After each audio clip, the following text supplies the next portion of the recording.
Welcome back, everybody, to Two Guys and a Stack of Comics. My name is Reed, running solo. Mike is currently at San Diego Comic-Con. We'll check in with him later this week. He is hosting a panel on The Flash in the history of comic books. So I'll check in with him later this week. We'll have some content about breaking news from San Diego as well. But yesterday, Wednesday, new comic book day. Um, Something happened I did not anticipate and kind of did something that of why show why I'm loyal to certain comics. Um, Amazing Spider-Man #8. Joe Kelly, this new run that he started, has not been my favorite. I trashed an issue a couple of weeks ago. It might have even been issue 7. I can't remember if it was issue 6 or 7, which kind of shows how sort of innocuous this run has been. But yesterday, they actually delivered a good Spider-Man issue. And it reminded me of why there are certain books, certain characters, and certain things that stay with me, and why, when it's good and when things go right, it's really, really great to be a comic book fan and be a fan of these characters and be a fan of anything. And it kind of reminds me of, if you watch the channel, you'll see me wear a lot of different sports jerseys and things like that. Mainly, I just think jerseys are really comfortable. I wear them all the time, so I have a lot of them. But in my heart of hearts, I am a Chicago Bears fan. That is my favorite team. I live and die with that team during football season.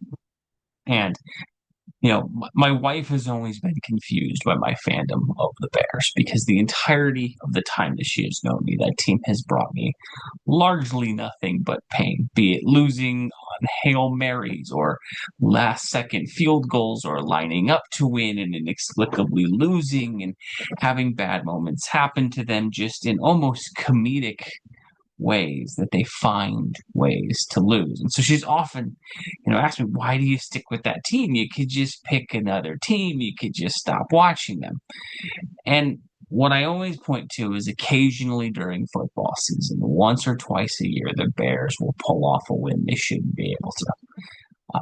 Last year they played the Tennessee Titans, who were also not very good, but in the first game of the season they were getting killed all game, and then through like 3 fluke plays, the Bears were able to make a miracle comeback and win the game, and that was a really cool Sunday. And I remember telling her, "This is why I'm a Bears fan, because yes, they bring me heartache a lot of time.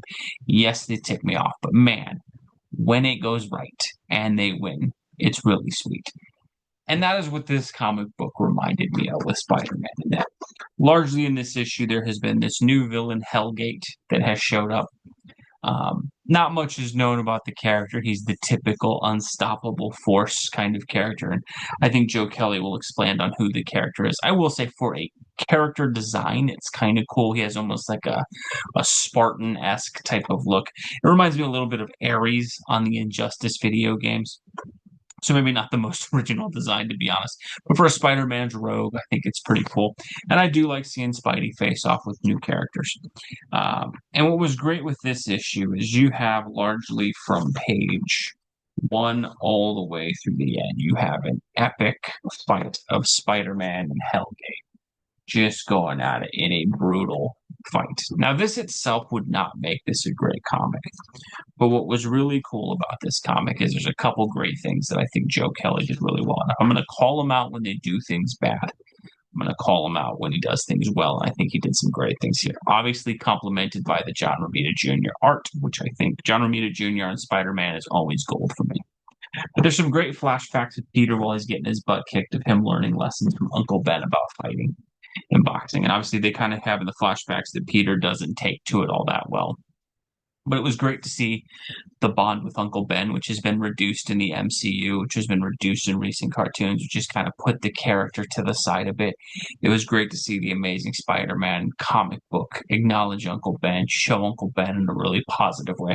There's fight scenes in here where Peter's getting just absolutely eviscerated. He talks about how when he's in those scenarios, he always hears Uncle Ben's voice and Uncle Ben telling him, to keep fighting and to keep pushing and, to protect other people. And it was great. And largely this comic book, this Hellgate character is just ripping Spider-Man to shreds, ripping New York City to shreds. Hellgate sort of figures out that obviously, like most villains in this sort of fight, the Spider-Man's weakness is his willingness to sacrifice himself to defend others. And there's just great moments in this book of Spider-Man doing incredible feats. There's a portion where a bill or statue is about to fall on people, and you see Peter just holding it up, and Hellgate's just smashing his ribs and breaking them, and you see Peter persevering through and lifting up the rubble to get the people to safety. You see kind of cops show up, and Hellgate just eviscerates their cars and everything and tries to get them, and Peter takes the fight to Hellgate and keeps it going. There's another great scene where Peter thinks he's in an empty kind of building where there's no civilians, and then this amateur superhero sort of shows up to try to help. And Peter knows he's hopelessly outgunned, and so Peter just gets him to safety and gets out while he like splints his leg with webs because it's broken and he's trying to fight. And it just perfectly captured what I love about Spider-Man, what I love about Peter Parker, what I love about comic book, and that largely this is a 20 something page issue. I think it's 24 pages, just showing the timeless heroism of Peter Parker, showing him taking an absolute beating, giving it as good as he's getting it. And ultimately, in the end, they do appear that he, loses this particular fight. But at this point, what I thought was great was the entire issue. Peter isn't able to fight the way he wants to because he is so intent on protecting other people. And there's such great flashbacks and intermingling of why Peter's doing this and what's important to him. The only negative of the issue, there is a 2-page interlude that's drawn in there that shows Mary Jane worrying about him, which I'm not opposed to, but they do show everyone's favorite character, Paul, 4-page. Maybe this is a prelude because they have, MJ worrying about Peter so much and all that to something good happening there. But even if that's not, it's 2 pages. I think you can largely ignore it. But I wanted to make sure I called attention to it. I think if you're a Spider-Man fan who has been burned for years, as I have been, much like being a fan of the Bears, or been burned, this is much like when the Bears get a great win. This was a great win. This is why I stick with Spider-Man comic books, and maybe that makes me foolish and a sucker, and maybe all the pains and the bad issues and everything else don't make it worth it. But man, when you read a comic that does this, when you read an issue that does this, when you get a writer and an artist who remember what makes the character great, who honor what was before, who show the character shining through on it, it's really, really cool. And what's great with this is a Spider-Man comic that I would be able to hand my kid later, and he'll see everything great about the character. And for me as a Spider-Man fan, it was truly great to see, at least for one issue, Peter Parker act like the hero that he has been, who he should be, the role model in a fictional sense, obviously, like nothing compared to real life role models, but the role model that kids could get something from out of reading an issue of this, of watching a person sacrifice himself for others and fight to the very end. It was a really, really cool issue. And, will it mean that the next ones are going to be good? Probably not. Much like when the Bears get a win, it probably means a blowout loss instead of the next week. But at least for 1 week, for one issue, for one day, I think this was a really good issue to pick up. And if you are a lapsed Spidey fan who hasn't seen the character in the light for a while, you may be a bit confused by the plot. You may be a little out of the loop, but I do think if you want to see a Spidey issue where he fights, where he defends people, where he shows everything that makes Peter Parker great, this is an issue that does that. So I would definitely recommend Amazing Spider-Man #8.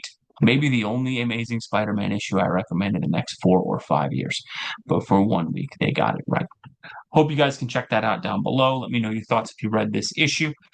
If this similarly hits you, maybe my expectations have been lowered so much that I'm accepting, things that aren't as good. I will say this was a little reminiscent of, and I think it was issue 33 of like the third volume where he fought that Moreland character, very similar to that. But every once in a while, it's great to remember why that Marvel has some writers out there who do remember what makes Peter Parker great, and it was cool to see that for this week. Hope you guys enjoy it and check it out. Let me know your thoughts down below. As always, folks, thank you guys for watching. God bless you. Catch you in our next video.